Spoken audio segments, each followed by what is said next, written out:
This show is sponsored by idealworkspace.com, which promotes a healthier way of working through their adjustable standing desk. Check out their latest smart adjustable standing desk at altizen.com, altizen.com.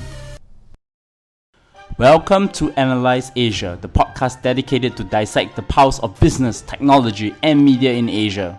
In this episode, I speak to Smejkal, China and Asia Pacific Community Director of Startup Grind, on the Shenzhen startup ecosystem, the interesting startups and venture capital firms, and most importantly, how the major players such as Huawei and Tencent interact with them. Hi Jan. Hello, hey Bernard, how are you? I'm good. Where are you based now? So I live in Shenzhen, China, but right now I'm actually in Prague, Czech Republic, because that's where I come from. And, it's an amazing place. So I'm super excited to be on the show with you today from Prague. Yes, and I actually have visited Prague when I was living in Europe for 7 years. So probably it's one of the most beautiful cities with very great architecture that I've seen in there. Yes, I love it. Every time I come back, I'm just amazed how amazing this city is. And we are talking to Smejkal, China and Asia Pacific Community Director at Startup Grind. It's great to have you on the show because we're going to have a very interesting conversation coming up. But before we go to that, I want to get to know you better. How do you start your career? Yeah, it was actually very interesting and very random at the same time because everything actually started in Prague, as I said. So I was studying at the university in Prague. I was studying finance and economics. During those studies, I decided I want to do something more. I wanted to try to be an entrepreneur myself because I was reading these articles online in magazines like Forbes and stuff like that. And I just got excited that I want to do something like that. And so I actually started my very first company when I was still at the university. I was finishing my bachelor degree in Prague, and we started a company that was actually linked to China because we were importing some mobile phones and accessories and some products from China, and we were selling them online in Czech Republic and Slovakia. And so that's where it actually started. That's something that brought me to China at the first place, because after 1 year of running this business, I decided to move to China because I wanted to explore how we can build the business, how we can grow the business by connecting with the local suppliers and the people that we were in touch, basically online only. So I moved to China.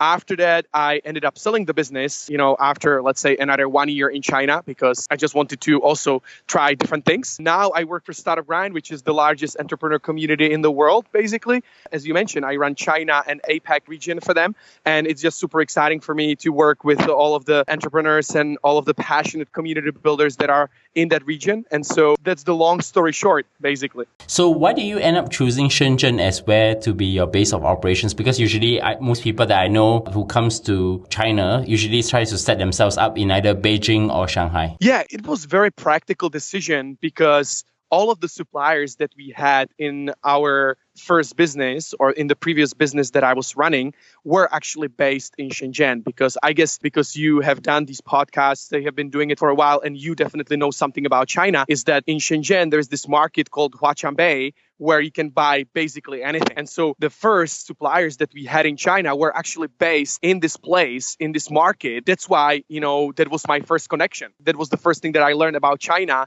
and about business in China. And that's why I decided to move there, because it just was super practical. And also at the same time, because the easiest way for me to come to China at the first place was through university. And I found a university that wanted to have me as an exchange student that was based in Shenzhen. It was a Peking university, but it was a business school. This business school is based in Shenzhen. So again, there's two very practical reasons, I would say. So in your journey, what are the interesting career lessons you can share with my audience? Well, for me, it's just I'm basically grateful for the fact that I ended up in China at the first place, or ended up in Asia at the first place. And I think the learning for everybody is that, you never know where the life is gonna get you. You should not be scared of these things that maybe not so many people know about, because in Prague or in Europe at that time, not many people actually knew something or a lot of things about China or Asia. Everybody was like, yeah, it's kind of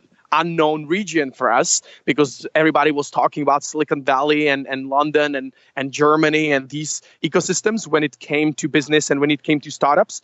But China and Asia wasn't on the map for us at that point. I'm just super grateful that for me it happened, because of that I got all of these opportunities. I learned so many things, and I'm still learning so many things. So never never be scared and be open to new things, I would say. And so I wanted to talk about Startup Grind because I have the really great opportunity to meet with your founder, Michael, in Silicon Valley last year when I was spending my time in Singularity University. And of course, when I was an entrepreneur, I actually was invited as a guest on the Startup Grind Singapore interview before. Nice. I didn't know that. That's cool. So of course, since you're here, I might as well get you to, can you briefly introduce Startup Grind to my audience?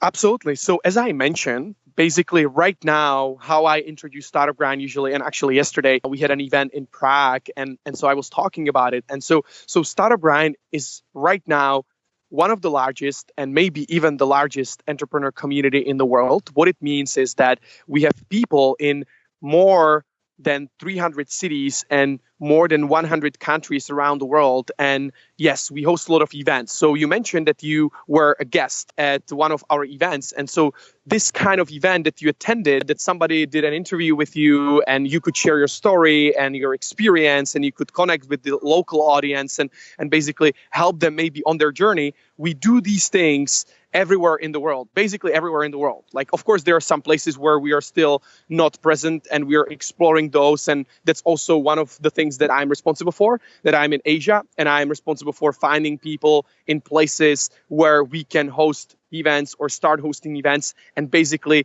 help that local ecosystem to grow and connect that local ecosystem with the global scene and global founders and mentors. So this is what we do. We also do a lot of conferences, in Silicon Valley and London and Barcelona and maybe even in Australia next year. So we do a lot of conferences and we produce a lot of content. So we also have a Medium publication. We have a lot of people writing for us so that, again, people can learn from these founders and from these stories. So we try to inspire, educate, and connect entrepreneurs. That's basically our vision. So what's your current role and coverage in Startup Grind? So what do you actually do as a community director for China and Asia Pacific? Yes. Right now, for me, again, it's very interesting. So my title is this community director, but basically because I'm the only full-time employee of Startup Grind in Asia, I am basically this pioneer or this guy that is responsible for everything. So yes, I am trying to find people in places, Singapore, you mentioned Singapore. So I'm working with people in Singapore and trying to build a team and help them to get interesting speakers to speak at their events. But I'm also trying to get connected with people in regions or in places where we don't have anybody yet. And so I'm trying to find passionate community builders that can take responsibility for our brand in their city and build the ecosystem and again, connect those founders with other founders around the world. Also, I'm definitely talking to partners and potential sponsors and doing some business development and trying to do, some branding and marketing for the brand in Asia, because still, we are definitely smaller in terms of impact in Asia compared to US or Europe, because, US, that's where it started. So it makes sense that we have more cities in US than in Asia, where we never had anybody full time apart from me. So it's just basically being an entrepreneur, running a company and trying to figure out what we should do in Asia, how we can help founders in the best way. So today, actually, the main subject is actually to talk about the startup ecosystem in where you are staying, Shenzhen, yes. China, which is a pretty interesting place because it's like a hardware heaven. Because my wife is a hardware entrepreneur, nice. And she told me the whole backstory about Huawei and all the electronic supermarket. So for a start, I guess I want to get a sense of the startup ecosystem in Shenzhen, China. How would you characterize the startup ecosystem there from someone like myself from the outside? Yeah, so you mentioned very important point, and that's the hardware. Shenzhen has been known basically since the very beginning when the Shenzhen basically started, because as you may know, Shenzhen is not so old. Actually, the city is old, maybe 30, 40 years, and so 40 years ago, there was a village. There was nothing going on, right? There was just a fishing village and people were living completely different lives there. Basically, yes, hardware is a very important part of Shenzhen because they have the whole infrastructure. They have this market, Huaqiangbei, of course. That's where it all started as well. Because of that, I could do my business, and many people can do business because they can get all of these hardware toys and phones and whatever you think of. And also also all of these big companies like Apple and also Xiaomi and DJI and these guys that are hardware-based companies, basically, even though, yeah, Apple may be software as well. But yeah, they manufacture a lot of stuff. They started manufacturing the phones and everything in Shenzhen. So that's why Shenzhen is well known. And a lot of people, a lot of entrepreneurs, when you talk to them or when you go to Shenzhen and you see what is let's say, the average entrepreneur or the average company, many of them are actually focusing on hardware or IoT or smart cities, smart homes, because that's something where you need to connect the world and the internet through these devices with everything. So yes, that's very interesting. It's very important, and that's how Shenzhen is characterized. But of course, from my perspective, what I'm seeing right now, it's kind of changing, right? Because of course, because of Tencent, for example, that has headquarters in Shenzhen as well, and they have a couple of buildings and they have a lot of employees there. And of course, as you may know, Tencent is a software company, right? They have social media platforms and apps and they invest in a lot of companies and they just do so many things. So it's also kind of becoming this software hub and startup hub because of these big companies, that are exploring and moving even into Shenzhen. So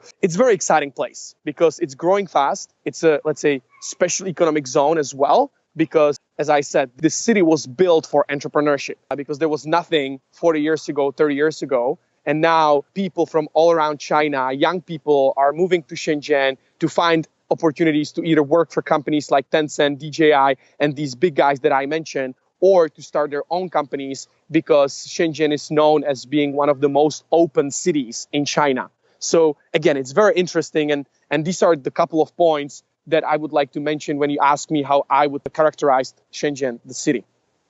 I mean, Shenzhen is the home also to one of China's tech giants, Huawei, which actually produces the networks, the best smartphones out there. Yes. And of course, like, as you mentioned, Tencent and DJI are also there. So would you think that in today, Shenzhen is almost becoming like a Silicon Valley where you have your Apple, Google, HP that have all been there? That's, Is that characterization correct?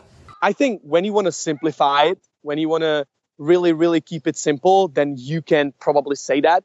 Because yes, there are some things that are in common, but it's much more complex, right? When you think about Silicon Valley, when you think about why Silicon Valley is Silicon Valley, why Shenzhen is Shenzhen, I wouldn't compare it. Because again, Shenzhen is super well known because of hardware only, basically, or mostly hardware. And also, there is not so many great universities, so much talent in Shenzhen compared to Silicon Valley or San Francisco. There is more to it, but if you want to simplify it, then yes, you could say that it's becoming very similar in terms of the ecosystem. But of course, the ecosystem is not there yet. And what I mean by that is that Silicon Valley is very international. It's very diverse.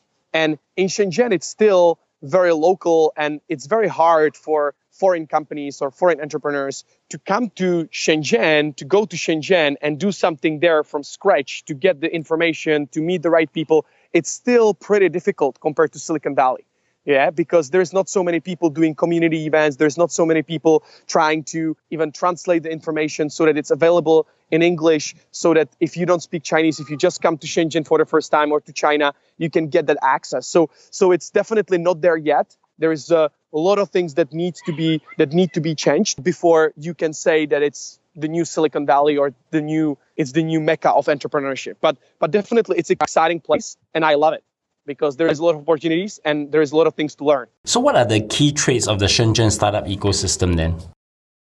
So I think we talked about it a little bit, right? So we talked about the hardware, we talked about IoT. I think there is a lot of what is kind of becoming a trend in Shenzhen. What I see is that there is a lot of VC funds or a lot of companies that are trying to build cross-border funds or trying to help foreign startups, foreign technology startups to enter Chinese market. So there is a lot of these kind of incubators and accelerators and even government-backed or Tsinghua University-backed VC funds that are trying to utilize their network all around China and use Shenzhen as a spot to help foreign companies to enter Chinese market. So I think this is some of the trend that you might observe. There is another, from the top of my head, I can tell you that there is another company which is called, I think, Silk Ventures. This company is run by an entrepreneur. She's actually a woman. She is based in the UK most of the time, but she spent a lot of time in China, and she raised a lot of money from the Chinese government to do exactly that, to help technology startups from all around the world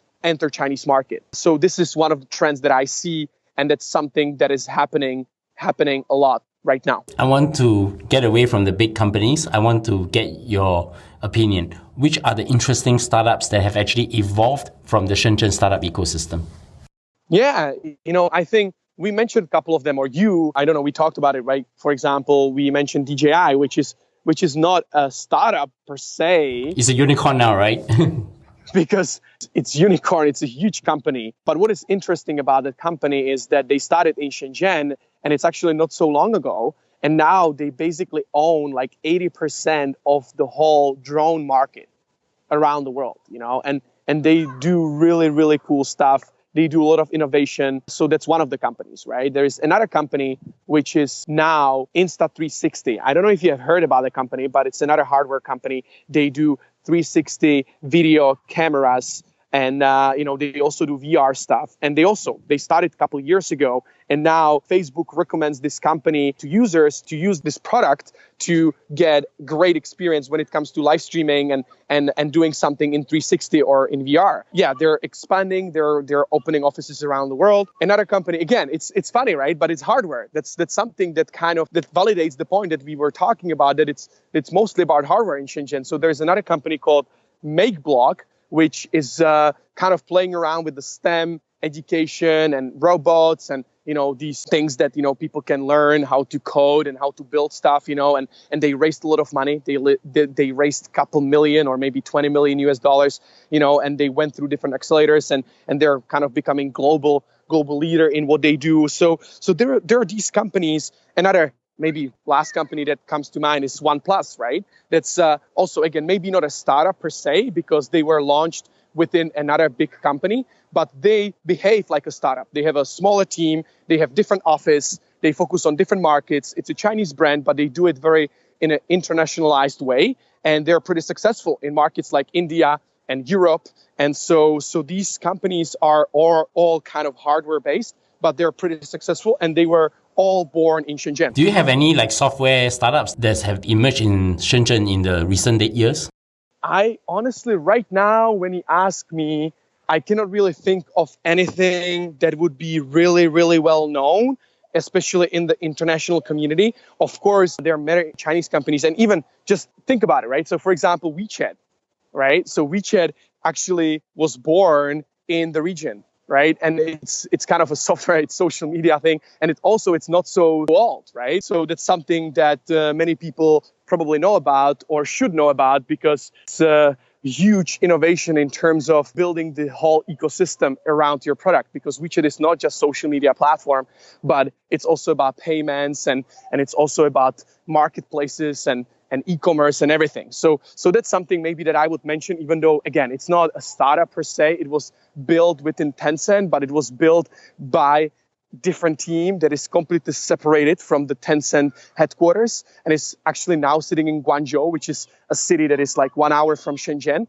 But that's something that kind of validates the software part of Shenzhen. I thought it would be interesting to also say once upon a time, Tencent was a startup that set up in Shenzhen and actually IPO'd in Hong Kong, right?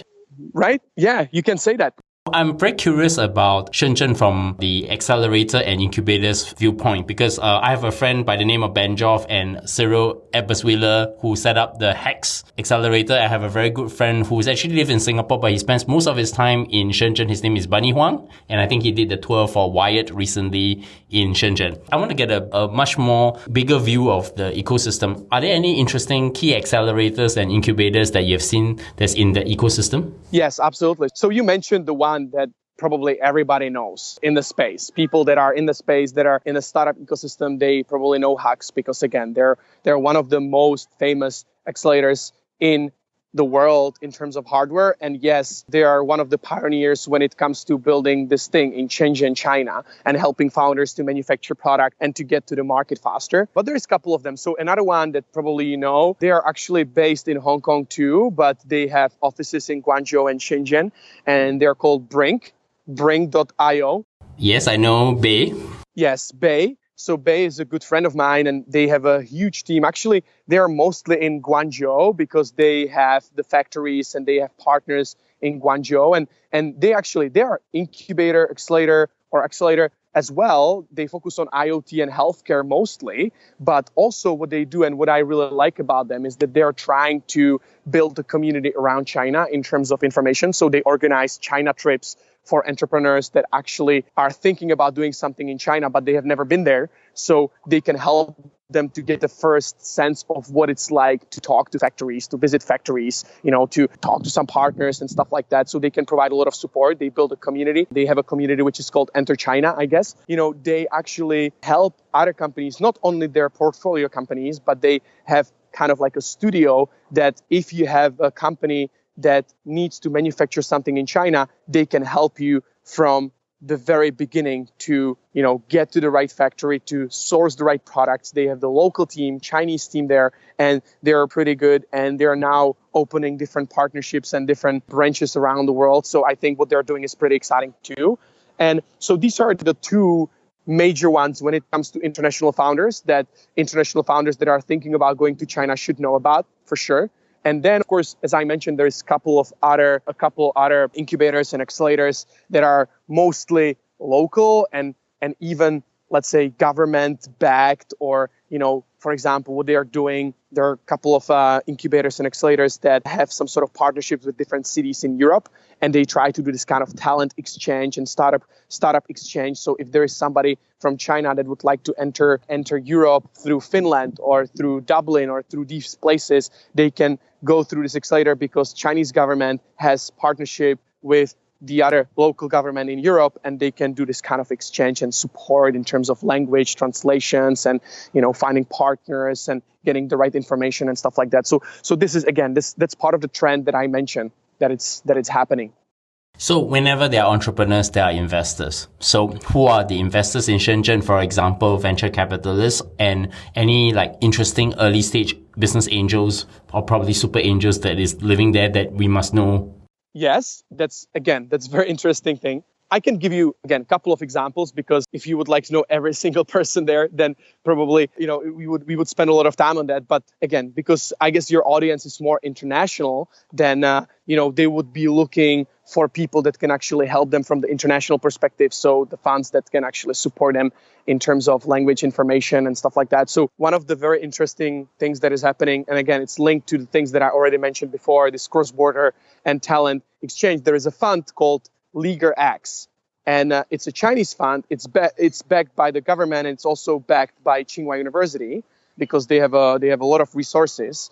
And it's actually ran by a friend. He's Chinese, but he's very internationalized because he studied probably abroad. He speaks English, and also he's really trying to push for this, connect China with the rest of the world. So that's very interesting fun. They do accelerator as well. They invest into companies and they help companies to set up companies in China and to do different stuff when they're just getting started, let's say, So that's one. Another example is that the biggest venture capital fund in China is actually based in Shenzhen. And I think it's called Shenzhen Capital or something like that. I honestly, right now, I would have to look it up, and I can look it up and I can send you the link or something. I can send you the name.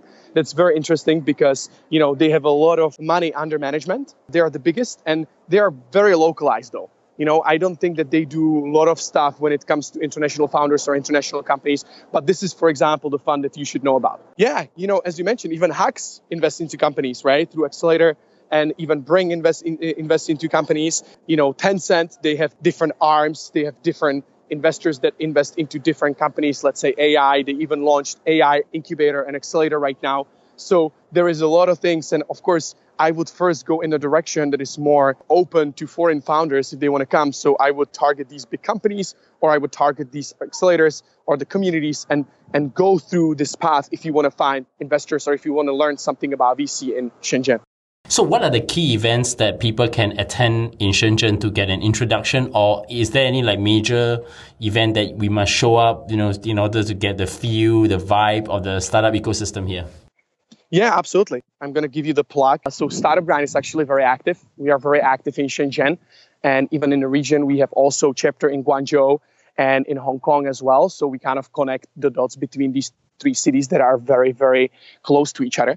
And so we host events all the time, every single month. We do Chinese events, but we also do English events. So we actually hosted CEO of Insta360 last weekend And we hosted a couple of foreign founders like Trevor Owens from Lean Startup Machine, and we had guys from DJI as well. So we do a lot of things, and we really try to connect the dots between local and international founders and even mentors and VCs and speakers. So that's definitely one of the things that I would recommend people to check out. But there are definitely many more. So for example, one co-working space, which is called Simply Work. They're one of the largest co-working spaces, or maybe the largest co-working space in the region, in the Guangdong province. They host a lot of events. They have a community. They have like 8, 9 spaces in Shenzhen right now. And in different spaces, they host different events that are, let's say, marketing oriented or VC oriented or branding oriented and stuff like that. So of course, if you come to Shenzhen for the first time and you're just looking for some community, you should probably go to one of those spaces and check it out.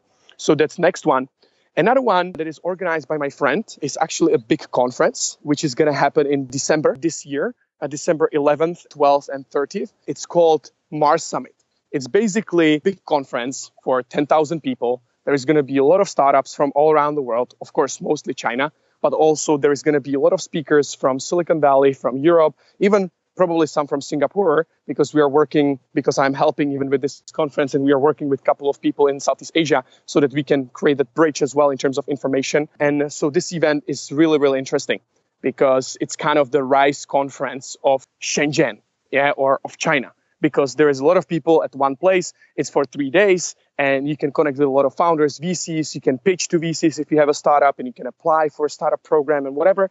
So I think that's another conference or another event to check out because it's pretty internationalized at this point already. Sure. I think Shenzhen is the home of, as we already said, very well-known Chinese companies, Huawei, DJI, and Tencent. How do they interact with the startup ecosystem? Yeah. So for example, Tencent, they just launched a university. They launched Tencent University, where they work with the founders. So they engage with founders that either Tencent invested in, and they bring them on as mentors. And, they pick startups from the ecosystem that have potential, maybe even for Tencent portfolio or even for the ecosystem. Of course, the selection criteria might be different, and it might be broader than just, that it's a potential portfolio company for Tencent. But they do this kind of ecosystem thing that they try to mentor startups. I honestly don't know if this thing is open to foreign startups. I think it's mostly in Chinese. So even if it's open to foreign startups, you will probably have to have a Chinese team, or you will need to speak Chinese because all of the mentors or most of the mentors, they are focused on China and they're Chinese. So, but that's one of the ways how Tencent is trying to interact and build the ecosystem. I think this is something that has changed a lot in the past couple of months and years, because Tencent, before, they had this reputation that they were just killing startups, so that they copied somebody's idea if the idea was good, or yes, maybe they acquired a couple of companies, but they weren't really building the ecosystem by giving back in terms of information and support. And now they're trying to change that. And also they have different incubators, as I mentioned, accelerators, focusing on AI and different stuff. So this is, for example, how Tencent tries to interact with the ecosystem or with the startups. Huawei, for example, just to give you one more, let's say, they just launched a program where they are looking for foreign companies that are developing some apps or games. And they launched this fund to give, let's say, free credits to these companies that have some interesting software that have potential to explode in China, and they can help them through the phones they have and through the ecosystem and through the app store market that they have, because they are selling millions, tens of millions of smartphones, and they already have like 500 million smartphones on the market, maybe even more. So they can use this ecosystem to push these apps in China. And so they are trying to make it very internationalized. They focus on founders in Europe and US, and they try to build relationships with developers. And so this is what, for example, Huawei is doing in terms of startups right now. Wow, that's very, very interesting. So I guess this startup story is going to actually continue. But in the closing, I want to know, can you recommend a book, podcast, movie, or something which I find interesting recently? Yes. So one movie that I actually watched this weekend, because I guess you have noticed that many people talk about Bitcoin and blockchain, right? Like recently that Bitcoin is rising in terms of value and everybody is investing and stuff like that. So I started paying attention, and I wanted to get educated, when it comes to this technology, what it is, and, should I invest, shouldn't I invest? And I started talking to people. People recommended this movie, which is called Banking on Blockchain or Bitcoin. Sorry, Banking on Bitcoin. You can find it on YouTube. I think it's for free. I actually watched it on YouTube, and it's really, really good movie that explains the whole history of Bitcoin and blockchain and the first startups and this. And I think I would recommend it for everybody to watch because, again, everybody talks about Bitcoin and blockchain, and I think that's the technology that might actually change many industries in the future. So that's one thing that I would recommend for sure. I would definitely recommend that movie because I think one of the most interesting part of that movie was when the director asked his parents to read up about Bitcoin blockchain in front of everybody along the way. And then only until the end, then you realize that those American family is actually the family of the director of that movie. It was very interesting and very educational, and some of the things that were actually mentioned in the movie, I never knew about, that the beginnings of Bitcoin were pretty crazy, actually. Coincidentally, I've just interviewed the founder of Quantum, which is China's largest blockchain project. So anyway, Nice. Coming back to you, how do my audience find you? It's actually very simple. So even though I'm now in Prague, but I long-term focus on China and Asia. And so my handle on Twitter, Instagram, Facebook is the same. And it's Your China Guy because I try to help people to get connected with the market, to provide the information and resources and connections, and even Startup Grind is doing that. So you can find me on Twitter, everywhere on social media as Your China Guy. Or if you want to shoot me a message, if you have something that is, let's say, more focused, or you have more information to provide, or you have some questions, just send me an email at jan@startupgrind.com because that's my email. And I usually, if the request or if the message is reasonable, I basically reply to all of them. So I'm very approachable. So people can find me either on email or LinkedIn, even searching for my name. So again, I'm very approachable. If people tell me what they need, how I can help, then I will definitely reply.